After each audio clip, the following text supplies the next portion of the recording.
Optimize for speed or quality. Most presets in NextImage Apeiron are optimized for speed with 1 exposure per scan line for a fast scanning. However, image noise reduction is crucial for complying with various image guidelines and standards, such as FADGI 4, where 4 exposures per scan line is necessary to reach compliance.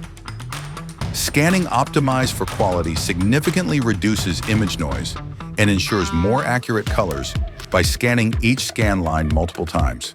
Note that any doubling of the exposures also doubles the scanning time. Optimize for quality also enables you to save images in 1648-bit as PNG or TIFF files. If you need output in 1648-bit, but additional image noise reduction is not necessary, you should set exposures per line to 1 to keep the scanning time short.